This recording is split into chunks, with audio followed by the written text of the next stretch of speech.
Vážení diváci, sledujete zvon televízie Petrovec.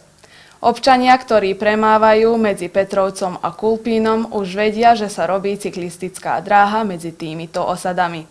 Na základe projektu pre výstavbu cyklistickej dráhy z Pokrajinského sekretariátu pre hospodárstvo boli získané finančné prostriedky v hodnote 7 500 000. V auguste minulého roka bola podpísaná zmluva. Tie prostriedky bolo potrebné stroviť do 25. decembra. Vzhľadom na to, že bolo tu viacej krokov, bolo to veľmi ťažko, no my sme to aj odôvodnili a ďalej nám to bolo schválené, aby sme predĺžili s tou investíciou. Teda prvý krok, ktorý bolo potrebné urobiť, bolo, že by sa vypracoval situačný plán. Na základe situačného plánu sme vzhliadli, z ktorej strane môže byť vybudovaná bicyklistická dráha, keďže mnohí občania aj Petrovca aj Kulpína starší pamätajú, že bola bicyklistická dráha z pravej strane, my teraz robíme z ľavej strane. Prečo? Rovno preto, že nám ten situačný plán ukázal, že z pravej strane nemáme nadostač priestoru nášho, teda, ktorý sa vodí už či na direkciu alebo na obec, že je tu dosť súkromného pozemku, teda poľnohospodárskej pôdy, ktorú by bolo potrebné najprv odkúpiť. Preto sme sa rozhodli, aby sa tá dráha robila z ľavej strany, kde máme nadostač priestoru. Keď bol vypracovaný situačný plán, vypracovala sa projektno-technická dokumentácia.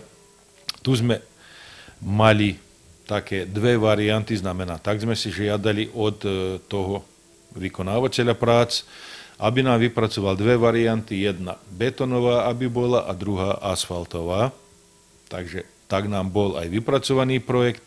A potom sme na základe toho projektu vypisovali veľkú verejnú objednávku, znamená aj za tieto dve práce, ktoré som spomenul, sme vypisovali, ale to boli malé verejné objednávky, teda stačilo, aby išli 3 ponuky, ale už výstavba dráhy si vyžadovala, aby sme išli na veľkú verejnú objednávku, keďže je hodnota tých prác viacej ako 2 700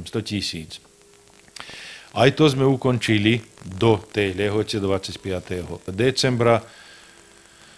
Zvolený bol vykonávateľ ako najvýhodnejší. Rozhodnuté bolo aj na komisii, aj na správnej rade direkcií, aby sa vybudovala dráha asfaltová.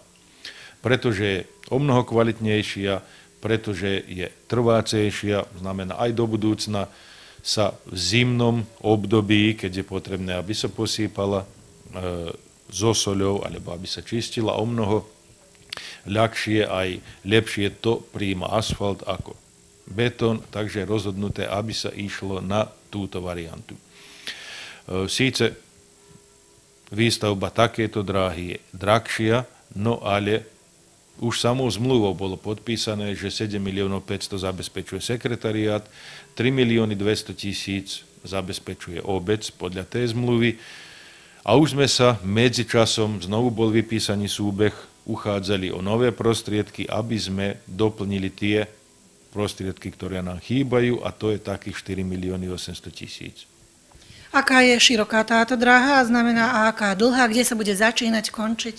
No táto dráha je široká 2 metre.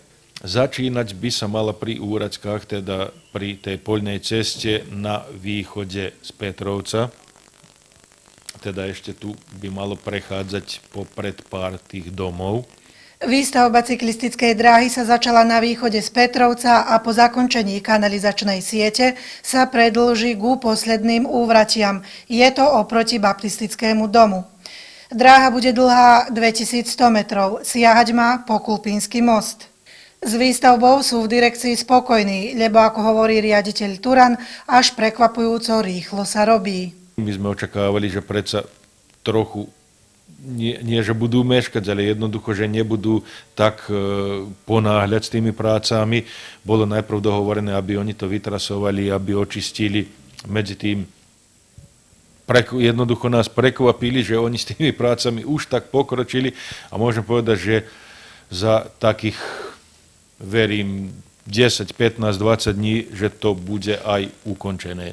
No trochu nás teraz zastaví v tom situácia s plynom, keďže sa plynové potrubie nachádza práve tesne pod dráhou, budú sa musieť vykonať určité si práce, aby sa to označilo, znamená, to je podľa požiadavkov z Novi Sad Gasu, takže možno to pár dní zastaví tie práce, ale vykonávateľ prác podľa ponuky aj podľa zmluvy má 45 dní, aby tie práce zakončil.